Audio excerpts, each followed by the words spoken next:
Olá, tudo bem? Meu nome é Luiz Paulo, sou professor de Filosofia e Sociologia do Cursinho de Educação Popular da Universidade Federal do Triângulo Mineiro, do Cursinho de Educação, e hoje nós vamos ter uma aula sobre relações sociais de poder, tudo bem?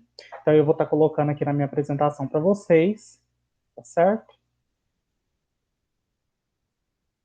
Então, a gente vai começar a falar para vocês sobre relações sociais de poder, né? Então, o que são essas relações sociais de poder e o que elas intermediam entre a sociedade, né? Então, olha lá. O primeiro conceito que a gente vai falar hoje é de antropologia, né? Anthropos vem do radical grego anthropos, de homem, e logos, que vem de ciência ou teoria, né? A antropologia é uma ciência que dá base para anatomia e psicologia, tá certo? Ela não é essas duas faculdades, ela dá base para esses dois cursos. Então, lá, o que é o homem, né? O homem, para Sartre, ele nada mais é do que o que ele faz. Por isso, é possível falar da essência de uma mesa, aquilo que faz com que uma mesa seja uma mesa, ou da essência do animal. Afinal, todos os leões têm as características próprias de sua espécie, mas não pode-se falar de uma natureza humana encontrada igualmente em todos os homens. Só as coisas e os animais são em si. O homem é um ser consciente, sendo um ser para si, ou seja, ele é um ser para si próprio, ele vai fazer tudo aquilo, né, que ele deseja fazer, tudo bem? Quando eu pego o conceito de valores e atos, né, o Sartre ele também vem falar para a gente que o homem ele usa a sua liberdade para escolher o que projeta ser, e a partir dessa escolha são criados os seus valores. Não há como recusar a escolha, porque a fuga dessa opção já constitui uma escolha. É nesse sentido que estamos condenados a ser livres, né? Afinal, dirá Sartre, a escolha é possível num sentido, mas o que não é possível é não escolher. A condição primordial da ação é a liberdade, na qual ele expõe que a liberdade é um fazer que não acontece a priori, e sim como cumprimento da ação. Sartre afirma que o ato que decide seus fins imóveis é o ato da expressão da liberdade. Tudo bem? A liberdade é o direito de agir segundo o livre-arbítrio, de acordo com a própria vontade, desde que não prejudique outra pessoa, e é a sensação de estar livre e não depender de ninguém. O livre-arbítrio é o poder que cada indivíduo tem de escolher suas ações, que caminhos quer seguir, por exemplo. Alguns filósofos dizem que a angústia surge no momento em que o homem percebe a sua condenação à liberdade e por isso se sente angustiado, já que sabe que é o senhor de seu destino. O Sartre ele conceitua a liberdade como uma condição intransponível do homem, da qual ele não pode se livrar, não existindo nada que o obrigue o ser humano a agir daquele ou desse modo. O homem é livre para escolher, já que possui consciência que gera a intencionalidade das ações praticadas e envolve a sociedade, pois a liberdade é uma pesada obrigação que traz a responsabilidade com seu destino e com os dos outros à sua volta, tornando-o responsável pelo que escolhe, o tipo de homem que deseja ser e também como os demais devem ser, provocando o sentimento de responsabilidade, em que traz angústia ao perceber que é responsável por si e, na mesma medida, por todo mundo. O homem, ele age intencionalmente, premeditando a ação porque é livre, utilizando-se da razão que o diferencia dos demais animais. Na filosofia sartriana, uma pessoa que age com negligência, ela não agiu. Por exemplo, um fumante desastrado que por negligência fez explodir uma fábrica de pólvoras, ele não agiu, enquanto que um operário encarregado de dinamitar uma pedreira agiu quando provocou uma explosão. Ou seja, ele agiu intencionalmente, ele tinha um propósito. Então, quando eu pego, né, as relações sociais, tenho dois tipos de relações sociais primordiais, que são as formais e as informais. As formais, elas são destituídas de relação de companheirismo e afeto entre os membros. As relações formais geralmente são passageiras, desenvolvidas em diversos contextos da vida, por exemplo, no trabalho. As informais são relações duradouras e desenvolvidas por meio de afeto entre as pessoas, interagem e, portanto, é realizada de um meio, de uma linguagem mais coloquial, por exemplo, as relações familiares e de amizade. Quando eu pego, por exemplo, as relações sociais, eu tenho vários grupos de relações sociais. Então, eu tenho o grupo familiar, cultural, religioso, empregatício ou laboral, político, jurídico, educativo, grupos sociais, etc. Então, quando eu pego, né, para Weber ainda, eu tenho formas de representação de poder, que são o econômico, ideológico e político. A forma de representação de poder econômica, ela está nos bens materiais como os decisivos para a tomada de decisão. Já o ideológico é a manipulação de visões, acontecimentos ideais como influenciador de indivíduos. O político é a legislação, poder policial e poder jurídico. Quando, né, o Weber ele entende que as formas de dominação e de poder são divididas, existem formas de dominação legítimas que são aplicadas em posicionamentos sociais. Por exemplo, a dominação legal, ela segue regras segundo um ordenamento, uma lei que é aceito por todos, o grupo dominante é eleito e o quadro administrativo é nomeado pelo mesmo. A dominação tradicional, ela se estabelece em virtude de crença na santidade das ordenações, dos poderes sensoriais, que há muitos existentes, laços de fidelidade que se estabelecem entre senhor e súdito, sociedade patriarcal e coronelismo. E a dominação carismática é o tipo de dominação que a relação se sustenta pela crença dos subordinados nas qualidades excepcionais do líder. Essas podem ser dons sobrenaturais, como a coragem, a inteligência, faculdades mágicas, heroísmo, poder de oratória. O tipo que manda é o líder, quem obedece é o apóstolo, obedece-se ao líder somente enquanto as suas qualidades excepcionais lhes são conferidas. Não existem regras da administração e a característica desse tipo de dominação é a criação momentânea. O líder que se faz acreditar por meio de milagres, êxitos e prosperidade de seus apóstolos, e se o êxito lhe falha, seu domínio oscila. Tudo bem? Então aqui a gente vai falar sobre senso comum. O senso comum é a primeira modalidade das ciências sociais. É o conhecimento popular. Ele é um conjunto de opiniões, recomendações, conselhos, práticas e normas relativas à vida individual e social. Aqui também se inclui toda a moral, tradições, costumes, bom senso. O senso comum, ele orienta tanto as classes que não possuem um nível de conhecimento, quanto as massas mais favoráveis. Esse senso nos é imposto no cotidiano, por exemplo, mídias televisivas e sociais. A medicina indígena, que era um conhecimento coletivo sem bases científicas, mas dava resultado, também é conhecido como senso comum. O senso crítico é a reflexão sobre si e a atenção sobre o mundo. Como diz Goethe, o homem só conhece o mundo dentro de si, se torna consciência de si mesmo dentro do mundo. Essa necessidade da ligação homem e mundo é clara. Se pensarmos só em nós, o mundo viraria um caos. Todos seriam narcisistas, e se pensarmos só no mundo, daríamos mais valor apenas à matéria e perderíamos a nossa identidade. Então, aqui só um resuminho básico, ó, o senso. O senso comum, ele é a opinião, o senso crítico é a ciência, né? Então, o senso comum como opinião, ele é espontâneo, esporádico, sem explicações satisfatórias, aplicável a casos específicos, utiliza juízos de valor e o que deve ser, né? Já o crítico da ciência é o que é, né? O que é de fato. Ele é reflexivo, demonstra os motivos, procura causas dos fatos, as conclusões podem ser generalizadas, busca a verdade por detrás das aparências.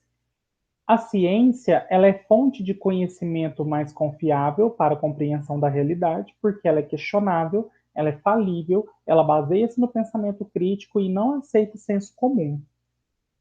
A moral e a ética, a moral são valores que você obtém da sua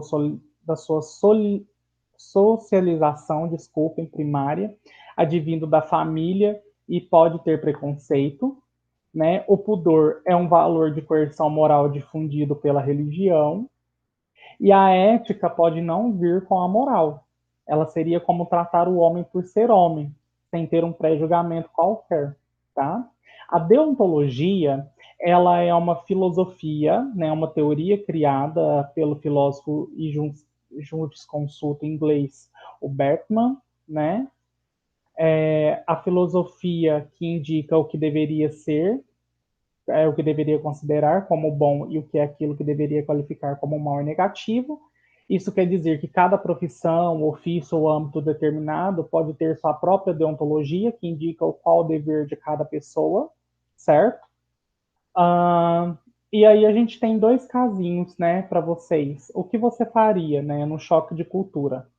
Você é um funcionário da FUNAR, está trabalhando lá na Amazônia, sob ordem expressa de jamais intervir na cultura indígena, e passeando por perto de uma clareira, nota que os índios Yanomamis estão envenenando um bebê de uma índia.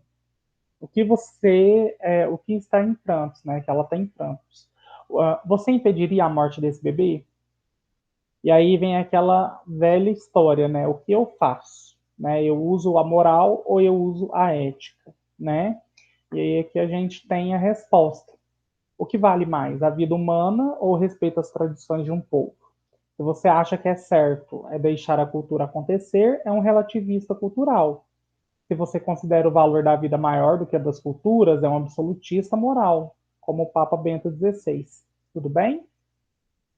E no nosso caso 2, né, é o trem descontrolado. Então, a gente tem um trem, ele vai atingir 5 pessoas que trabalham desprevenidas sobre a linha, mas você tem a chance de evitar a tragédia acionando uma alavanca que leva o trem para outra linha, onde ele atingirá apenas uma pessoa. Você mudaria o trajeto salvando 5 e matando uma? Aí é que tá. Tem gente que fala que sim, tem gente que fala que não. Aí eu vou falar para vocês. E se essa uma pessoa, se você desvia das 5 para matar uma, e se essa uma pessoa for sua mãe? Se essa uma pessoa for a pessoa que você mais ama no mundo, né? E aí, o que que você acha? O que que vai acontecer? Você mataria a pessoa que você mais ama no mundo para salvar as 5? Ou você deixaria as 5 morrer e ficaria com ela? Aí a gente tem aqui também a respostinha, né? Fazer isso significa agir conforme o utilitarismo, a doutrina criada pelo Stuart Mill no século XIX. Para ele, a moral está na consequência. A atitude mais correta é aquela que resulta na maior felicidade para o máximo de pessoas. Mas há um problema. Lógico que há um problema, sempre tem um problema, né? Esse problema é o que a gente vai pensar. E aí? Como é que vai ficar a minha cabeça? Eu matei 5 pessoas para salvar a pessoa que eu mais amo? Então, né? Então, nós temos aqui, né, chegando no nosso ponto ápice da nossa aula, nós temos o status, né? O status é a posição que o indivíduo ocupa na sociedade. É diferente do prestígio, da fama, e é o principal fator que vai determinar as relações sociais, pois a ele estão associados os direitos, deveres e privilégios. O status ele pode ser atribuído ou ele pode ser adquirido. O status atribuído é devido a quem se é, são obrigatórios e inevitáveis. O adquirido é conseguido pelo próprio esforço e habilidade. Tudo bem? Um exemplo de status atribuídos: um rei.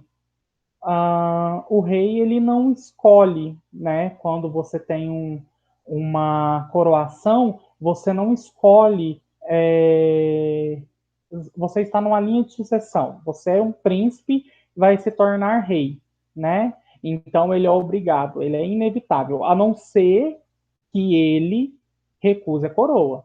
Tudo bem? O adquirido, como ele é conseguido pela habilidade, é como se fosse um prefeito, um vereador, um reitor. Ele precisa candidatar e precisa conquistar esses votos. Tudo bem? O papel social. O papel social é a parte dinâmica do status, ou seja, como as pessoas desempenham as funções que estão associadas com sua posição na sociedade. É então parte inseparável do status, tá? O papel social, os papéis sociais, algumas vezes são representados por meio de símbolos que identificam a posição de um determinado grupo na sociedade. O símbolo é qualquer expressão verbal ou não verbal que pretenda representar alguma coisa e é utilizada para transmitir significado do emissor para o receptor. O herói. O herói é mais significativo, possuindo traços que as pessoas devem copiar, como bondade, perseverança, força, liderança, mas também possibilita a promoção e a manipulação de certos valores, sejam religiosos, sejam de solidariedade, prestígio ou aspirações.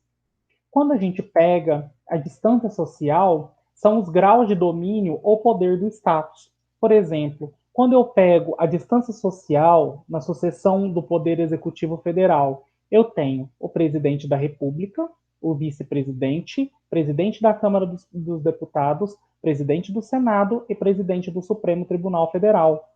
Quando eu pego na minha família a distância social, eu tenho meu pai, minha mãe, depois eu tenho filho, depois eu tenho cachorro, gato, periquito, papagaio, tudo bem? O comportamento sociológico esperado é aquele comportamento padrão, né? Que todos estão sujeitos à pressão social. Basta pensar em nosso comportamento, vestuário, linguagem. Se o papel social é vastamente difundido e é reconhecido pela sociedade, então a gente pode falar que é um papel padrão, tudo bem? Como aquele do operário padrão, figura criada durante o governo de Getúlio Vargas, certo? A estratificação social. Apesar dos indivíduos em uma sociedade apresentarem comportamentos semelhantes, como idioma, forma de ser, existe entre eles diferenças biológicas, psicológicas e sociais. A estratificação social, onde a sociedade se divide em camadas, que são os estratos, hierarquizadas e superpostas, né? Nós temos aqui para vocês verem, ó, a classificação da sociedade nos anos 50 era considerada como baixa, média e alta, né? Hoje, a classificação já mudou. Então, nós temos a classe miserável, a classe baixa, alta e pobre, baixa alta e baixa pobre. Nós temos a classe média alta, classe média baixa, classe média baixa, classe média média. Nós temos a nova classe alta tradicional e a classe alta nova. Tudo bem? Então, quando a gente pega, né, e a gente vai estudar estratificação social, a gente tem que pensar também, né, do mito da igualdade, do mito da sociedade igualitária, né, que é uma utopia. Porque durante os períodos da história, os anarquistas, socialistas e comunistas, né, a utopia de se ter uma igualdade, que nesse caso seria uma impossibilidade social. Por quê? Nós percebemos, né, que infelizmente o capitalismo ele consegue excluir algumas pessoas, né? Isso já está mais do que comprovado por A mais B que o capitalismo ele consegue excluir algumas classes sociais. Então, por exemplo, a classe miserável, né? Para que uma pessoa no capitalismo se ascenda, precisa que outra se rebaixe, né? Então, essa pessoa que é rebaixada, a classe miserável, ela sempre vai estar nessa classe que não dá conta de sobressair de uma sociedade, de uma classe social para outra. Ela não dá conta de pular. Né? A gente vai ver por que isso na aula de desigualdade social. Tudo bem? A mobilidade social é a movimentação dos indivíduos de uma camada da sociedade para outra, né? Pode ser tanto de um indivíduo presidente como do grupo dos senhores de engenho. Nós temos o fato social, que é toda a maneira de fazer, fixada ou não, suscetível de exercer sobre o indivíduo uma coerção exterior, ou então que é geral no âmbito de uma dada sociedade, tendo ao mesmo tempo uma existência própria, independente das suas manifestações individuais. Nós temos as interações sociais, elas têm troca de ideias, sentimento, modificações de comportamentos por influência mútua, né? A interação social é a base da vida social. O isolamento é a falta de contato ou de comunicação com o meio externo, e ele pode acontecer com espaços geográficos e estruturas de hierarquia sexual, habitudinais, que é a religião, e psíquicos, que é a depressão. A cooperação é a ação comum para conseguir determinado fim. ela estabelece a divisão social do trabalho.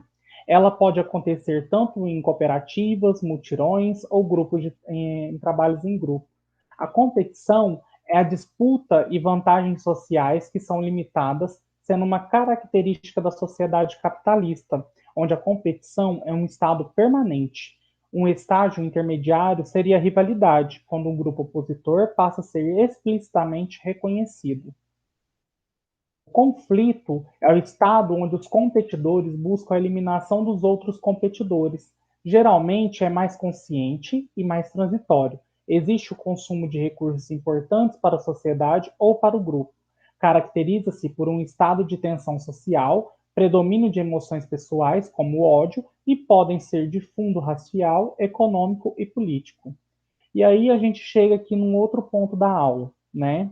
Qual é o maior conflito que a gente tem hoje no planeta Terra? Então, se a gente pensar hoje no nosso planeta Terra, né, onde nós temos recursos finitos, qual é o maior conflito que hoje a gente tem? Então, o maior conflito que a gente tem hoje é a água, né? Se a gente for perceber aí, é pouca quantidade de água doce que a gente tem. O Brasil ele é privilegiado pela quantidade de água doce que ele tem, né? Se você comparar o Brasil com outros países do mundo, nós somos um dos poucos países do mundo, né, que tem essa grande quantidade de mananciais, de água doce, que a gente pode estar usufruindo aí, né, e especificadamente a gente joga muito dessa água fora, né, quando a gente pega essa água, a gente joga essa água fora, é uma pena. E no Brasil, né, quais são os maiores conflitos atuais? Então, se eu já falei anteriormente, então aqui a gente tem a água e a reforma agrária, né? Por quê? Se você tem pessoas, as pessoas precisam comer. Para comer, precisa ter terra para plantar ou cultivar animais para comer. Né? Então, a gente tem aí duas guerras, entre aspas, né? Dois conflitos muito fortes, que são a água e a reforma agrária. Tudo bem? A acomodação é uma situação de ajuste de conflito, justamente devido ao custo deste, com o estabelecimento de acordos temporários. Porém, não há modificação nas atitudes, pensamentos desenvolvidos, somente sendo observada do meio externo. A forma para se obter a acomodação é a coerção. A assimilação é o processo pela qual o grupo social passa por uma influência cultural. Ela adota características e elementos pertencentes a uma outra cultura e deixa de lado as suas próprias características culturais. Essas mudanças acontecem de forma natural ou imposta e que dará origem a uma nova cultura. A socialização é o processo de aquisição da cultura. Dessa forma, desde a forma de falar, pensar, agir, vestir-se, comer, em suma, todos os hábitos, costumes, normas e valores do grupo, sendo um processo de transmissão social e não biologicista. Então, quando a gente tem a socialização, né, vale lembrar que a pessoa ela está cada vez mais com a interação, né, da internet virtual, aonde ela não tem esse contato próximo com a outra pessoa. E aí até que ponto a internet ela pode aproximar as pessoas, né? Na pandemia a gente está vendo aí que vocês mesmos estão tendo aula online, porque a gente não pode ficar junto por causa do vírus. Mas vocês estão vendo essa aula inteira que nós somos seres sociáveis, né? Nós precisamos estar juntos. Então, quando eu pego a falta desse juntos, de ficar juntos, dessa socialização, ou até que ponto socialização pode ser prejudicial para o indivíduo, então a gente chega no desvio social, né, no crime e no controle social. Então, o objetivo de toda a sociedade é a convivência social, que somente é conseguida por meio de regras de convivência e controle, né? Então, quando eu pego hábitos e costumes, são frutos da socialização e constituem as maneiras normais e frequentes de um grupo social de fazer as coisas. Então, aqui eu peço para vocês lerem aqui, esse panfleto, né, essa propaganda da Teto. Olha lá, cantor é flagrada tomando água. Olha lá, ator é visto comendo pastel. Famosa é visto falando no celular. Atriz é vista atravessando a rua. Problema, gente, não é o cantor, não é o ator, não é a famosa, não é a atriz, pelo contrário, nós precisamos deles também. O problema é quando você deixa, né? O problema não é aquele que vira notícia, mas é aquele que deixa de ser. Então, enquanto essas pessoas estão vendo, né, estão dando muito enfoque em famoso e tudo mais, tem muita gente aí passando necessidade, né? Que são os excluídos, que nem eu falei anteriormente, são os excluídos, a camada principal dessa aula que a gente está, dessa aula não, desculpem, da aula de desigualdade social, que a gente vai ter mais para frente, que é o grupo que é o último grupo ali, o primeiro grupo, que são dos miseráveis. Tudo bem? Tem que olhar para eles, tá? Normas são hábitos que são fundamentais para o bem-estar do grupo, eles constituem obrigação social, pois exigem e permitem ou proíbem determinados comportamentos, ou seja, eles buscam a conformidade. As normas podem ser formais, informais ou de cortesia. Né? As formais, elas elaboram no direito, sancionadas pelo poder público, que são as leis. As informais são um sistema de regras não explícito, regras essas ritualizadas no costume e no comportamento, e a cortesia, elas controlam o comportamento do indivíduo mais do que entre um indivíduo e um grupo, né? Por exemplo, a moral coercitiva.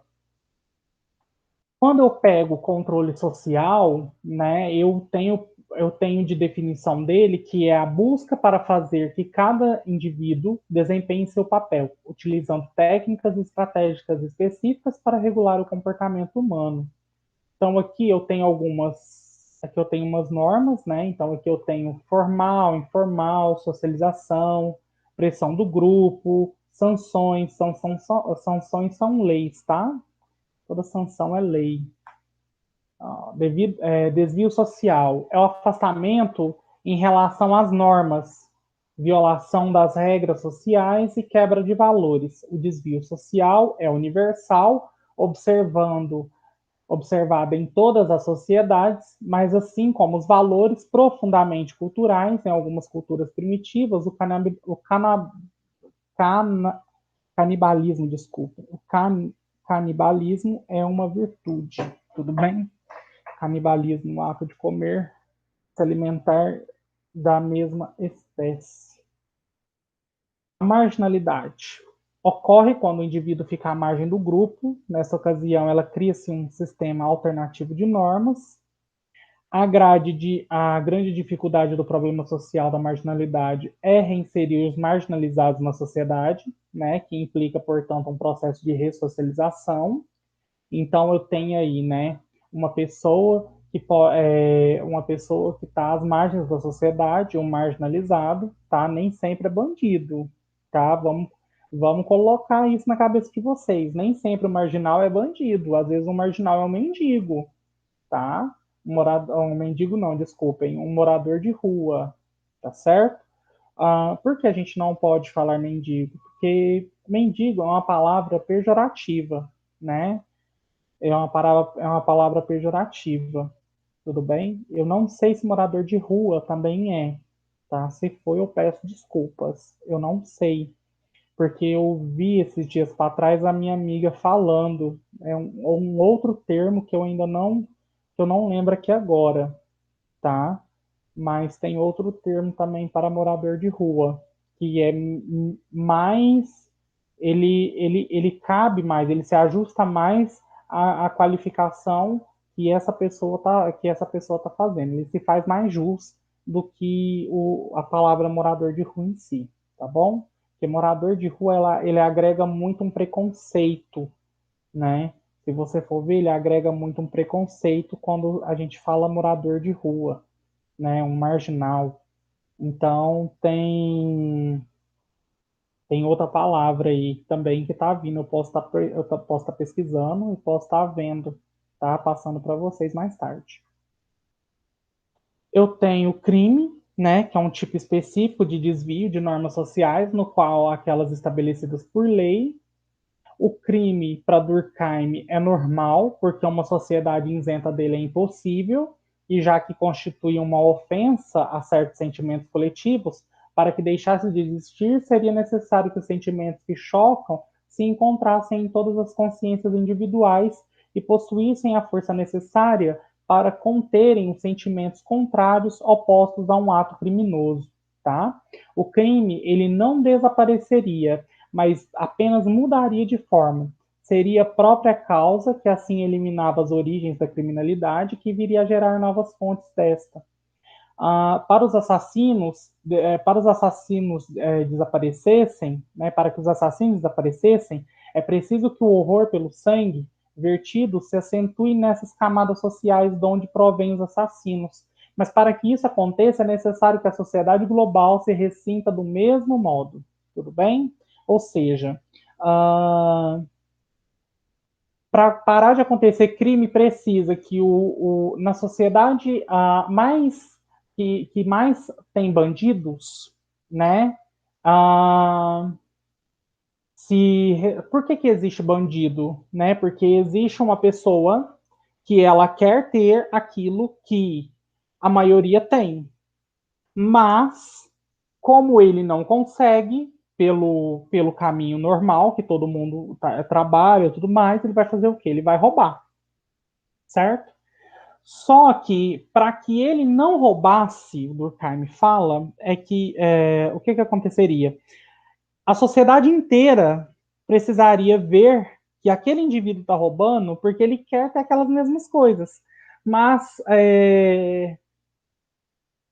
e para ela ver, ela precisa se compadecer e também doar. É como se tudo voltasse a um socialismo, tá? Não é um comunismo, é um socialismo. Todo mundo tivesse partido da mesma condição, né? Se o homem tivesse a mesma condição, um não teria mais do que o outro, né? Então, aqui a gente tem, quando a gente estuda o crime, nós temos um modelo, né, de penitenciária chamado panóptico, né? O panóptico, ele é um modelo de penitenciária desenhado e idealizado pelo filósofo Michel Foucault, né? O Michel Foucault, ele traz para a gente, num livro que é Vigiar e Punir, né, um modelo de penitenciária onde os indivíduos estariam em celas, né, totalmente vigiadas, e no centro teria policiais vigiando essas pessoas dentro de suas celas. E esse modo de prisão facilitaria uma coerção moral aonde o indivíduo seria tão fortemente penalizado que ele não gostaria de voltar para esse lugar nunca mais, ou seja, ele não cometeria crimes nunca mais, né? Então, esse modelo seria o ideal, né? Deixa eu ver aqui, ó. Olha lá, o edifício é circular, os apartamentos dos prisioneiros ocupam a circunferência, você pode chamá-lo se quiser de celas, o apartamento do inspetor ocupa o centro, você pode chamá-lo se quiser de alojamento do inspetor, a moral reformada, né, a saúde preservada, a indústria revigorada, a instituição difundida, os encargos públicos aliviados, a economia assentada, como deve ser, sobre uma rocha, o nó górdico da lei sobre os pobres, desculpem, não cortados, mas desfeitos. Tudo por uma simples ideia de arquitetura, né? Aí aqui a gente tem a resposta, lá, ó, sutis, que se adestrem os corpos no espaço-tempo por meio do olhar como instrumento de controle. Essa questão eu ia dar para vocês nos exercícios que eu vou passar, mas eu vi que ela tem aqui, então eu vou tirar ela de lá. Tudo bem? Não é justo, não. E bem, essa é a nossa aula de hoje, tá certo? Então, se vocês forem ver, né, essa é a nossa aulinha de hoje. Tudo bem? Certinho? É isso aí, tá certo? Deixa eu ver aqui. Eu espero que vocês tenham gostado, tá bom? Qualquer dúvida, depois a gente tira na monitoria. Vou gravar mais uma agora, tá? Que eu tô devendo para vocês. E é isso. Muito obrigado. Tchau, tchau.